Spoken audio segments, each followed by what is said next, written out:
السلام عليكم ورحمة الله وبركاته. عدت إليكم من جديد أحبابي في لقاء جديد ودرس جديد دائما مع المناظر الطبيعية. تعلم رسم المناظر الطبيعية بالفرشاة خطوة بخطوة. هذا المنظر ثلجي وشتوي. في البداية تخطيط كالعادة، اللون أزرق، فرشاة لسان الطير، الجبال على مستوى خط الأفق كيف ما كتشوفوا. مقياس اللوحة 55 سنتيمتر على 34 سنتيمتر. فقبل ما نبداو لأحبابي المشتركين في القناة ما تنساوش ضغط على زر لايك وتفعيل زر الجرس كالعادة. وهيا بنا ننطلق في رحلتنا مع هذا المنظر الطبيعي الرائع. شوفوا وضعية الجبال في المنظر ديالي، وشوفوا التخطيط وطريقة التخطيط. حاولت نقسم اللوحة في مقدمة خط الأفق، درت السلسلة ديال الجبال ومباشرة بديت كنبني في التفاصيل ديال البيت والتلال وحتى الأشجار اللي غتكون على الجهة اليمنى، وما تبقى من الثلوج. وسط غتكون عبارة عن بحيرة كبيرة فيها انعكاس ضوئي ديال لون السماء. لون راه غروب الألوان، الغروب الألوان الدافئة. حاولوا ما أمكن تركزوا مع عملية التخطيط كالعادة دائما، ولنا لقاء إن شاء الله باش نشرحوا طرق تخطيط أي منظر طبيعي بالوضعيات ديال الأبعاد اللي كتكون في المناظر الطبيعية. المهم كيف ما شفتوا راه العملية بسيطة. وسط جبال وشفتوا الوضعية ديال الجبال، كاين واحد الخط مستقيم كيفرق ما بين السلسلة ديال الجبال اللي هي الجزء الثاني من اللوحة وبيت يعني محاذي للجبال، الجبال كخلفية للبيت، ثم تلال على الجهة اليمنى ديال الثلوج، وكاين هناك ثلوج اللي في الوضعية ديال البيت تقريبا نفس الأبعاد اللي في البيت. شوفوا كيفاش محطوط المنظر الطبيعي بسلاسة وسهولة. اللون أصفر غنبدا على خط الأفق، ولاحظوا العملية ديال طلاء الماء، عملية طلاء الماء باش نحاول لين الصباغه وتسهل عليا عمليه ادماج ديال الصباغه. الان درت لون بنفسجي وازرق ورمادي فوق الاصفر مباشره، ودمجته ادماج خفيف، ما دخلتوش في اللون بقوه لان هاد الجهه كلها غتكون مليئه بالسحب. اللون ازرق الان مع بنفسجي وابيض ندمج باش يدخل اللون في اللون، ثم نضيف المركز اللوني ديال الازرق والبنفسجي الفوق. ولاحظوا طبقات الالوان بدات كتبان الان بهذه العمليه. بالنسبه للتدرج اللوني ديالي اللي في السماء ماشي شي تدرج اللي في المستوى. علاش؟ لانني بغيت نخلي الالوان كيف ما هي، ما مدموجاش بقوه، لان السحب اللي غادي ندير من بعد غادا تملا لي كل ديك نقط الالتقاء ديال الالوان. لذلك السحب كتلعب دور في اظهار واخفاء معالم ديال الادماج ديال السماء. في هذه اللوحه غادي نحاول دائما ما ندمجش بقوه باش نغطي بسحب غادي تشوفوها من بعد.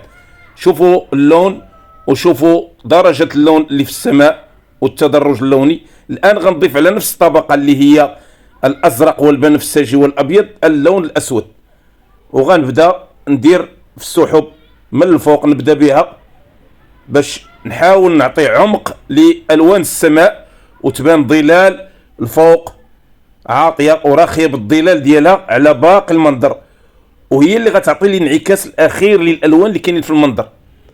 شوفوا الدرجه ديال اللون وشوفوا الطريقه ديال توزيع هاد الضربات ديال هاد اللون. ضروري كنخفف اللون باضافه البنفسجي احيانا والابيض خفيف كيف ما كتشوفوا، ولكن اللون على العموم راه قوي. هنا كنبني سحب متداخله لاحظوا، ونحاول ما ندمجهاش بقوه، تبقى باينه ومكتله في واحد الجهه كيف ما شفتوا في السماء الفوق. الان غنجيب اللون احمر وبنفسجي واسود واصفر مع الابيض ونبدا نرسم في سحب.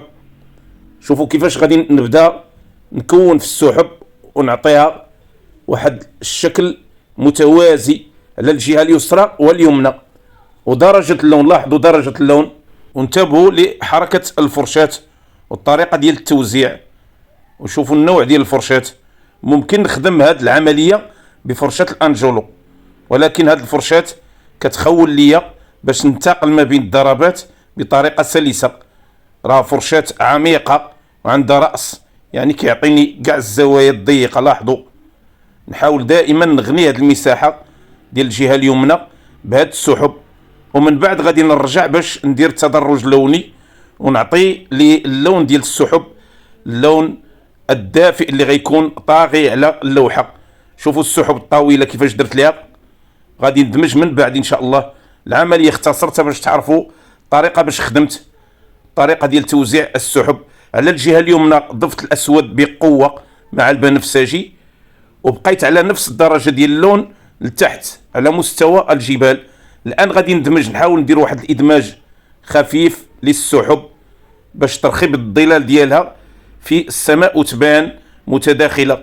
وإلا لاحظتوا التدرج اللي كنت تكلمت عليه في البداية ديال الحلقة ما بقاش كيبان، غطاتو السحب، لذلك ما دمجتش بطريقة كبيرة. الآن غنوزع اللون أصفر أوكر على مستوى خط الأفق، وغنديرو تحت السحب باش يبان الانعكاس الضوئي ديال الألوان في السحب، وبذلك نحاول ما أمكن هذا الانعكاس كامل يبان في البحيرة. في الأول كنبني الألوان ومن بعد كيبان ليا اشنو الألوان اللي خصني نوزع في الانعكاس.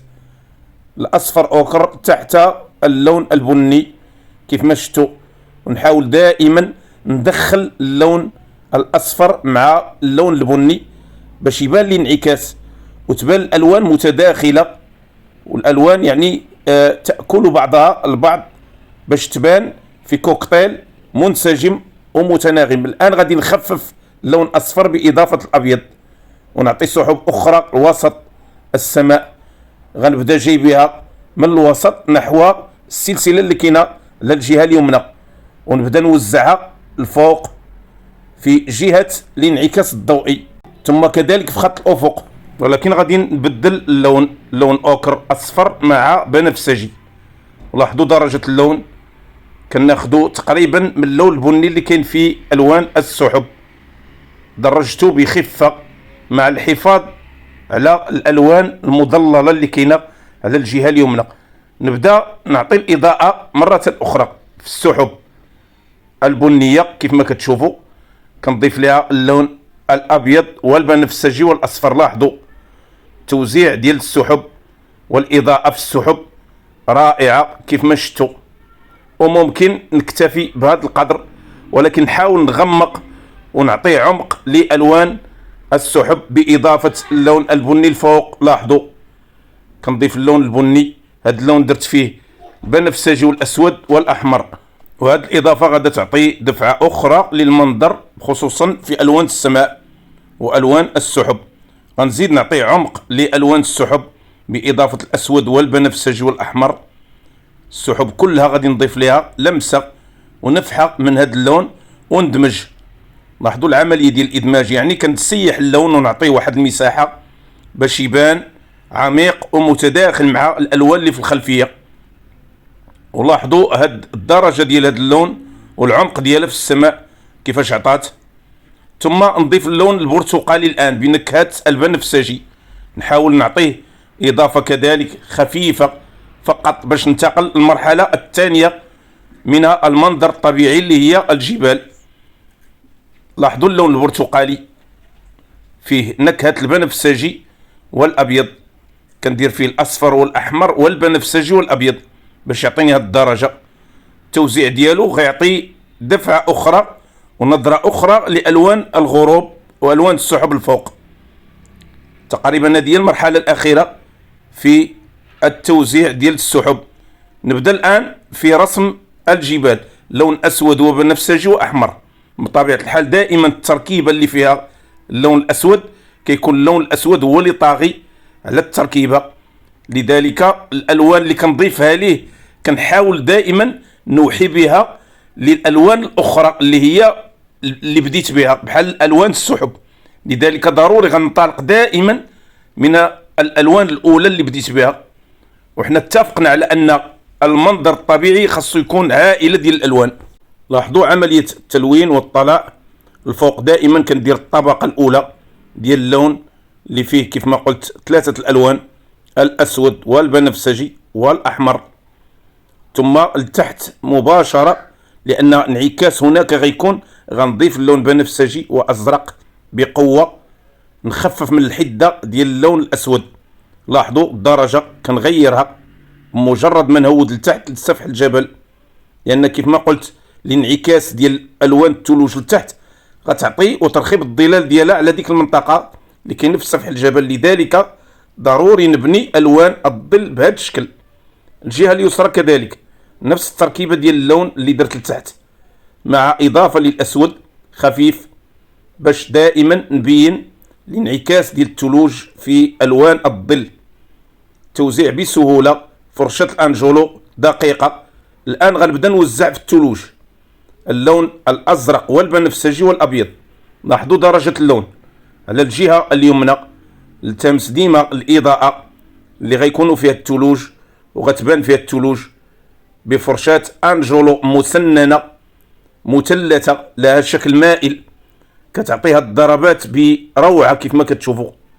كنحاول دائما نضرب بضربات خفيفة وبليونة، ونكون دائما لين في التماس هذا الموتيف وهذه التفاصيل. فرشاة كيف ما كتشوفوا راه كنلعب بها بسلاسة وبسهولة وبمرونة باش تعطيني هذه التفاصيل. نخلي دائما واحد النسبة ديال لون الظل في الجبال باش تبان وتبان التفاصيل ديالها بدقة. طبقة اللون كنغيرها مرة بإضافة الأبيض.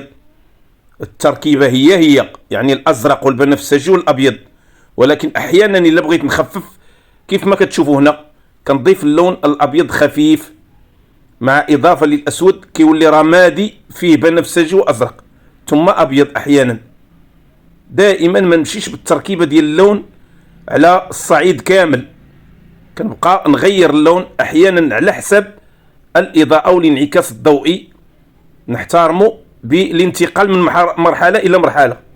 شوفوا التوزيع، شوفوا طريقة التوزيع بخفة، عملية سهلة جدا كيف ما كتشوفوا باش نعطي دائما لون الثلوج.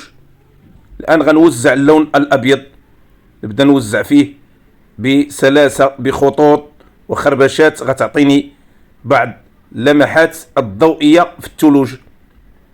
شوفوا العملية ديال التوزيع، شوفوا طريقة وضع اللون الأبيض، تبعوا حركة الفرشاة وطريقة المسك ديال الفرشاة، كيفاش كنمسك الفرشاة وكيفاش كنحطها بسلاسة وليونة باش تعطيني الموتيف ديالي، لأن التعامل مع الفرشاة كيبغي الليونة والسلاسة، ودائما الانتقال كيقتضيه العمل.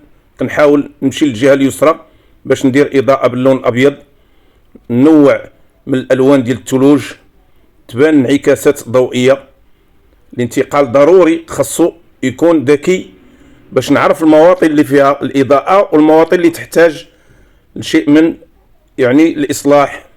هذه الرتوشات الأخيرة دائما كتكون في المناظر الطبيعية، نحاول نرسم واحد الجزء من المنظر الطبيعي وندير كيف ما كيقولوا كونترول، ونحاول ندوز واحد المرور باش نعرف أخطاء ونحاول نفيني الضربات ديالي بقوة وباحترافية.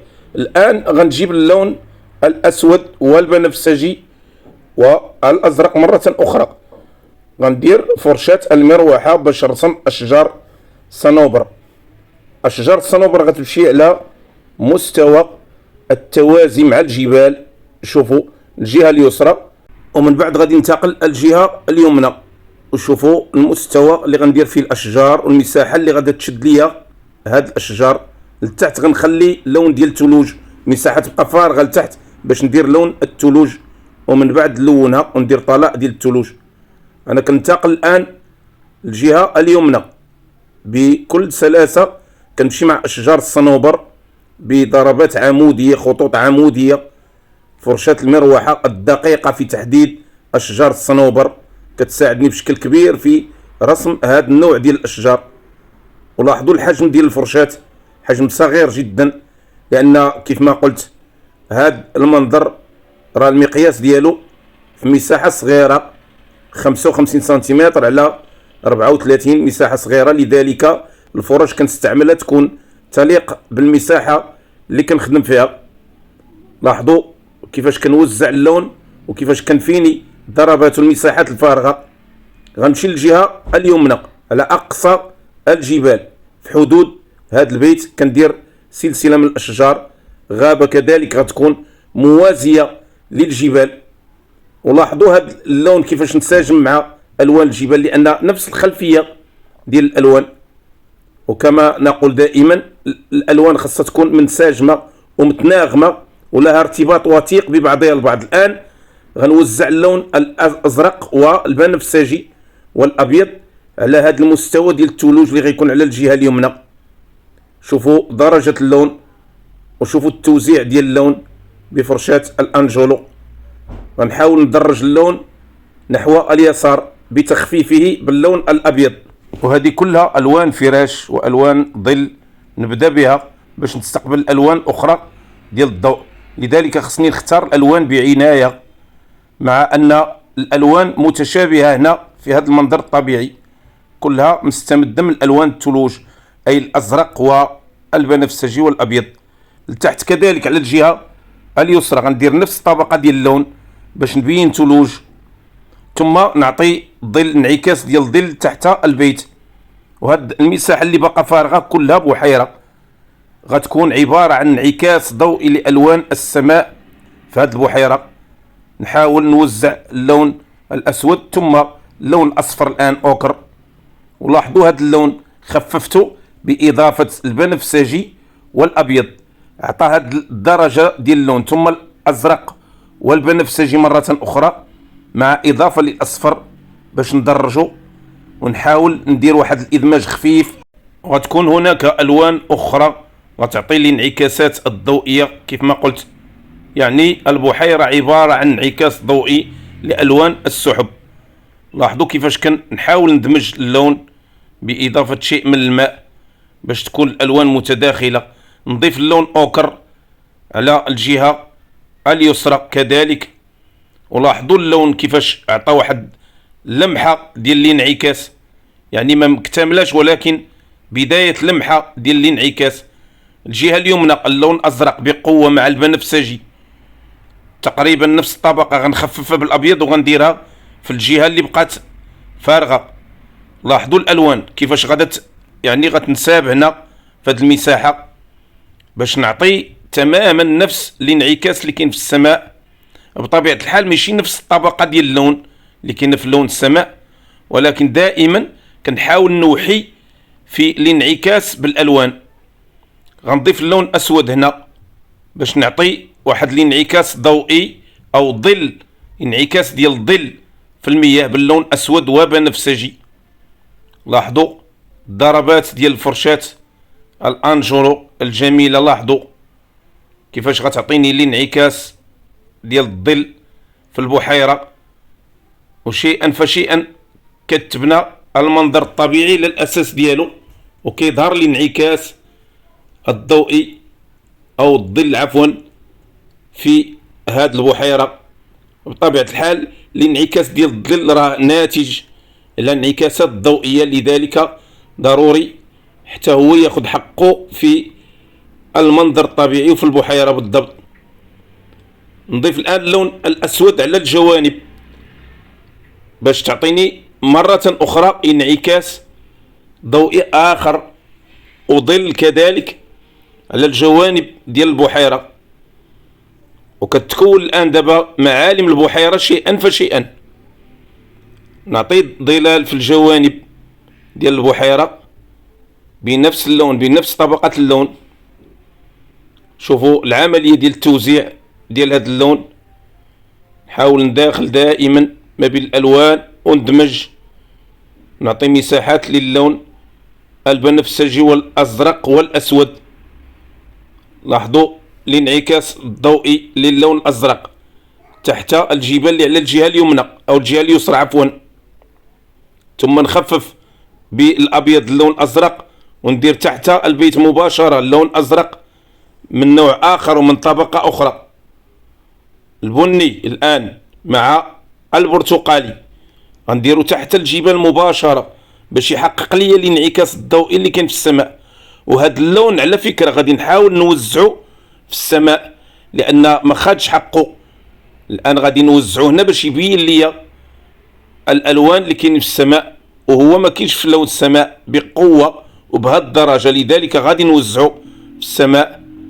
نحاول كذلك نوزع الوان السحب، اللون البرتقالي والبني، درت فيه الاوكر، الاصفر اوكر، والاحمر والاصفر الحامضي، ثم غنضيف لون بنفسجي واحمر بخفه على هذه الجهه. ولاحظوا كيفاش كنوزع السحب بخربشات باش تبان في المياه الصافيه بهذه الطريقه، وبضربات فرشاة الانجلو. نزيد ندعم اللون البرتقالي في مستوى تحت الجبال، ونوزع اللون اصفر اوكر باضافه الابيض بفرشاة الانجلو مره اخرى. شوفوا المساحه ديال اللون اللي بنيت هنا في البحيره، ثم بنفس اللون اي الاصفر والاحمر والابيض غنوزع الاضاءه في الثلوج على الجهه اليمنى. لاحظوا التوزيع بالفرشاة بلمسات خفيفه. نعاود ندعم اللون الاصفر، ثم نلون البيت الان المنزل باللون الاسود والاحمر والبنفسجي. كيف ما قلت راه اللون الاسود هنا هو اللي طاغي، ما بينيش الالوان الاخرى، ولكن مجرد ايحاء للالوان باش تبان طبقه اللون كتنسجم مع المنظر ككل. نحاول نلون الجدار ديال البيت والحائط ديال البيت بهذا اللون ديال العمق اللي غنبني عليه الالوان ديال الضوء الاخرى. ثم نلون سقف البيت، المدخنه بنفس اللون، وسقف البيت باللون اللي درت به الثلوج الازرق والبنفسجي والابيض والرمادي. عطاها الدرجه رائعه. غنوزعو بطبقه، ثم نبدا نوزع بعض الخربشات ديال الاضاءه فوق السقف. هاد العمليه كنديرها بفرشه الانجلو، ولاحظتوا فرشه الانجلو يعني استمرت معنا من بدايه هاد الحلقه تقريبا حتى النهايه. استعملت فرش الانجلو بقوه وبكثره. نفس الطبقه ديال اللون غنديرها في الثلوج باش نبين بعض الاحجار وبعض التحديدات في الثلوج، نعطيها الظل ديالها وبعض الرتوشات اللي غتبين لي احجار وبعض الشجيرات في الثلوج. ما غاديش نعمق التفاصيل، ولكن غنوحي ببرودة المنظر وبالثلوج وتفاصيل الثلوج. نعطي إضاءة للبساط اللي فوق المنزل اللي هو عبارة عن كتلة ديال الثلوج وتلال مثلجة، لذلك غنخفف اللون بإضافة الأبيض ونوزعه. بإمكاني نضيف اللون الأبيض مرة أخرى، ولكن دائما كنكتفي بضربة أو ضربتان باش نعطي هاد التحديدات. كذلك السقف غنخففه بالأبيض وندير هاد التفاصيل غتبين لي ثلوج في السقف بطريقة خفيفة وسريعة لانعكاس الضوئي ديال النوافذ ديال البيت. لاحظوا بديت بهم هما الاولين، ثم اللون البرتقالي غنزيد ندعمه في البحيرة على الجوانب باش يعطيني ايحاء بانعكاس ضوئي من السماء الى الارض. ثم نفس اللون غنبدا الان نوزعه في السحب. ولا لاحظتوا بان المقياس او المعيار الميزان ديال اللون اللي كاين في انعكاس البحيرة هو اللي عطاني هاد الدفعة اللي غادي نفيني بها الوان السحب في السماء باش يكتمل لي المنظر، لان هاد الانعكاس ما توافقش لي مع الالوان ودرجة الالوان اللي في البحيرة. لذلك حاولت نمشي لالوان السحب باش نقويها. نعطي كذلك انعكاس ديال هاد الضوء اللي كاين في البيت في البحيرة وبعض السحب باللون بنفسجي وبني وبرتقالي. المهم نكتر من الخربشات في الانعكاس لتحت باش نعطي تقريبا التوازي ديال السحب في البحيرة. وانتم كتشوفوا كيفاش كتبان. الان غادي نحاول نقوي اللون الاسود مرة اخرى في جهات الانعكاس ديال الظل باش نفيني المنظر الطبيعي ديالي. نحاول نشرف على النهاية ديالو. اللون النوافذ باللون البرتقالي، شوفوا الدرجة ديال اللون البرتقالي. نحاول بفرشاة الانجلو نوزع اللون، ثم نعطي اللون بنفسجي من الجوانب باش يعطي كذلك بدوره الانعكاس. دائما الانعكاس حاضر، لون بنفسجي واحمر. نحاول تا هو نوزعو لتحت في البحيرة. نعطي اللون البنفسجي كذلك في الثلوج، بنفسجي وبني وبرتقالي. هذه تقريبا بعض الملامح الأخيرة اللي غادي ننهي بها المنظر الطبيعي ديالي. كتجي عملية خطوط الانعكاس هي الأخيرة باللون أبيض وأصفر بخطوط أفقية، غتنهي لي المنظر الطبيعي ديالي.